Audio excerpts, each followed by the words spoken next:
Hello बच्चों, कैसे हो आप लोग। आपका स्वागत है हमारे यूट्यूब चैनल लैब क्लास 1.2 में। इस वीडियो हम लोग देखने वाले हैं क्लास 10th के एनसीईआरटी बुक के ज्योग्राफी, जिसका आपका चैप्टर नंबर 4। इसी वीडियो हम लोग देखने वाले हैं। इसके जितने भी क्वेश्चन आंसर है वो सारे क्वेश्चन आंसर लोग हम लोग इसी वीडियो में देखने वाले हैं, जिसका कि चैप्टर नंबर 4 है। उसका नाम क्या है? परिवहन, संचार एवं व्यापार। क्या नाम है? परिवहन, संचार एवं व्यापार। इसके जितने भी सब्जेक्ट क्वेश्चन आंसर जो कि इस बार जो एग्ज़ाम होने वाला है उसके लिए बहुत इंपॉर्टेंट क्वेश्चन है।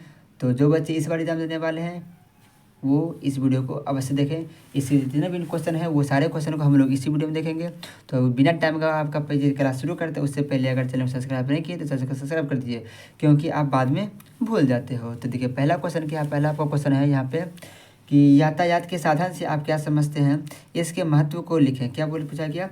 यातायात के साधन को आप क्या समझते हैं, यातायात के साधन से आप क्या समझते हैं, इसके महत्व को लिखिए। देखिए आपका मोस्ट वीवीआई क्वेश्चन है, जिसमें हम वीवीआई लगाते हैं। उस क्वेश्चन को आप लोग अवश्य लिखें और इसे याद भी कर लीजिए।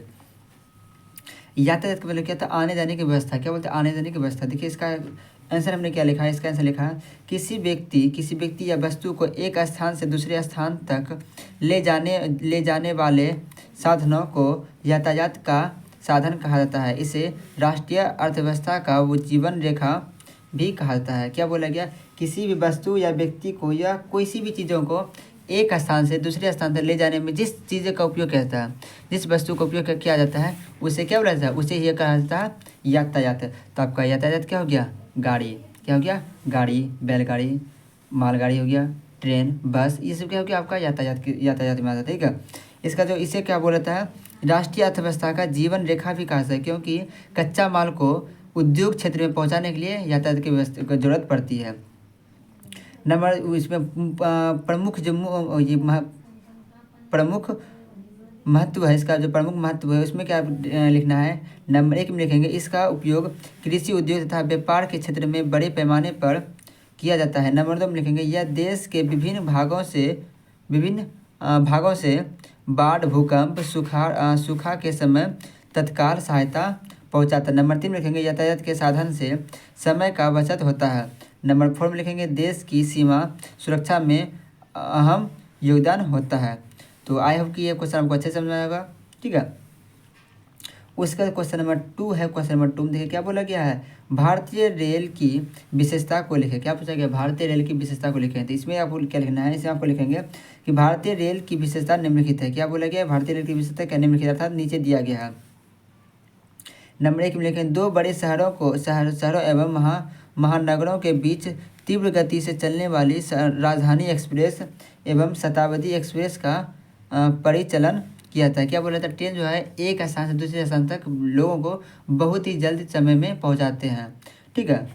नंबर 2 में लिखेंगे ट्रेन दुर्घटना से बचने के लिए सुरक्षा कवच का प्रयोग। क्या बोला गया? ट्रेन दुर्घटना से बचने के लिए सुरक्षा प्रयोग का प्रयोग। उसका नंबर 3 बोला गया दिल्ली एवं कलकत्ता में मेट्रो रेल का परिचालन किया गया है। दिल्ली और कलकत्ता में क्या मेट्रो ट्रेन का परिचालन किया गया है, वो जो कि बहुत ही तीव्र गति से चलती है।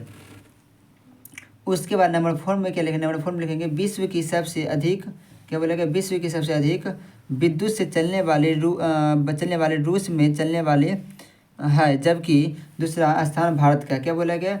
विद्युत से चलने वाली जो ट्रेन है वो सबसे अधिक कहाँ पे है? रूस में चलती है। और दूसरा स्थान कहाँ है?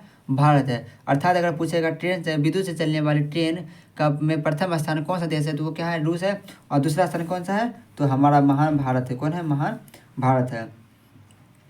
उसका नंबर 5 में क्या लिखेंगे? माल धुलाई के लिए बैग एवं कनेक्टर की व्यवस्था। ये आपका हो गया। उसके बाद अगला क्वेश्चन नंबर 3 है। क्वेश्चन देखिए 3 में क्या बोला? संचार किया। बोला क्या? संचार किया है। ये भी आपका इंपॉर्टेंट क्वेश्चन है, इसे आप लोग थोड़ा सा लिख लीजिए।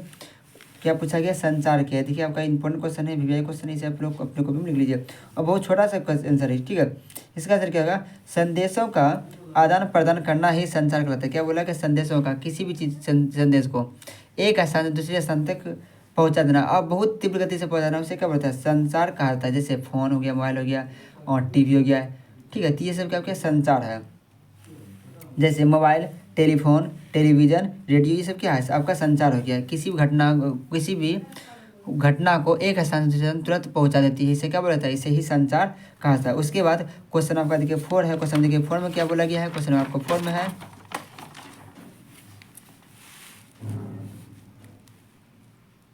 तो क्वेश्चन नंबर 4 में बोला गया है भारत में सड़कों का प्रावेशिक वितरण पर प्रकाश डालें। तो इसका देखिए आंसर हो जाएगा, इसका आंसर क्या होगा, भारत में सड़कों के विकास का पहला प्रमाण हड़प्पा की सभ्यता को मिला था। सड़कों का महत्व प्राचीन काल से ही रहा है। भारत एक ऐसा देश है जहां सर्वाधिक सड़कों का जाल विश्व भर में है। भारत में 2 प्रकार की सड़कें पाई जाती है। नंबर 1 में लिखेंगे कच्ची, नंबर 2 में लिखेंगे कच्ची। पक्की नंबर 1 में लिखेंगे पक्की, नंबर 2 में लिखेंगे कच्ची। तो पक्की में डायरेक्ट क्या लिखेंगे, पक्की सड़क का विस्तार सर्वाधिक देश के महाराष्ट्र क्षेत्रों में हुआ है। इसके निर्माण में सीमेंट, कोल तार, कंक्रीट का प्रयोग किया जाता है। पक्की सड़क का विस्तार प्रायः शहरों में किया जाता है। ठीक है, तो आपको क्या पक्की सड़क। और कच्ची सड़क में क्या लगेंगे, कच्ची सड़क आपको लेना है, कच्ची सड़क का विस्तार देश के उड़ीसा राज्य में पाया जाता है। ठीक है, असर क्या हो गया, जो महाराष्ट्र राज्य है वहाँ पे पक्की सड़कों से सबसे आगे है और कच्ची सड़कों से आपका ये उड़ीसा आगे है, आप पक्की सड़कों से आपका महाराष्ट्र आगे है, उड़ीसा में राज्य में पाया जाता है। इसका निर्माण प्रायः गांव में किया जाता है। बरसात के दिनों में इससे अनेक प्रकार की समस्या उत्पन्न होती है। सड़क घनत्व को प्रति वर्ग किलोमीटर के रूप में दर्शाया जाता है। हमारे देश में सभी जगह सड़कों का विस्तार एक समान नहीं है। गंगा के सतलज मैदानी भाग में सड़क का विस्तार ज़्यादा है। क्या बोला गया, जो बरसात के दिनों में है ये कच्ची सड़क में बहुत सारे प्रॉब्लम होते हैं। जैसे देखिए कच्ची सड़क क्या है, मिट्टी का है, तो बरसात जब होगी तो मिट्टी भीग जाएगी, जब उस पर गाड़ी वाड़ी चलाएंगे तो उसका चक्का फंस जाएगा और आने जाने की व्यवस्था नहीं बनेगा। आप देखते होंगे कि जब बरसात होती है और जब मिट्टी में आपको पैर जाते हैं तो आप खुद ब खुद जूता पहनते हो। तो किस जूता पहनते हो, तो वो आपका मिट्टी का जूता पहनते हो। अगर नहीं पहने हो तो मिट्टी ले लीजिए, उसमें पानी डाल दीजिए और उसमें खूब उछलिए, आपका देखिए बन जाएगा क्या, जूता आपका खुद ब खुद बन जाएगा। और कौन सा कंपनी का, एस्पार्क कंपनी का बन जाएगा। उसका इसमें देखिए नोट में क्या लिखेंगे, नोट में लिखना है वर्तमान में सबसे बड़ा आनच का नाम, ठीक है, आनच 44 है। क्या ठीक, सबसे बड़ा जो सबसे बड़ा जो आपका है वर्तमान सबसे बड़ा जो सड़क है वो आपका क्या है, आनच 44 है, जो श्रीनगर से कन्याकुमारी तक जाती है। श्रीनगर से, ठीक है, श्रीनगर से कन्याकुमारी तक, ऊपर से लेकर पूरे नीचे तक जाती है। कौन सा, आनच 44। उसके बाद है सबसे लंबी की, इसका जो लंबाई है, इसका लंबाई कितना है, तो 3745 किलोमीटर। कितना है, 3745 किलोमीटर इतना लंबी है। उसके बाद जो क्वेश्चन नंबर 5 है, देखिए क्वेश्चन नंबर 5 में क्या बोला गया, भारत में विभिन्न प्रकार, क्या बोला गया, भारत में विभिन्न प्रकार के सड़कों का वर्णन कर दे। तो इसका देखिए आंसर हो जाएगा, इसका आंसर हो जाएगा स्वर्णिम चतुर्भुज महामार्ग। इसमें डिस्ट्रिक्ट क्या लेना है, इसमें डिस्ट्रिक्ट आपको लेना है। इसके तहत भारत के 4 महानगर जैसे दिल्ली, कोलकाता, चेन्नई, बम्बई को शामिल किया गया है। इसमें क्या क्या किया गया है, ये तो कहते हैं बहुत छोटा क्वेश्चन है, याद रखने वाला क्वेश्चन है, इसे आप लोग अपने कॉपी में नोट कर लीजिए।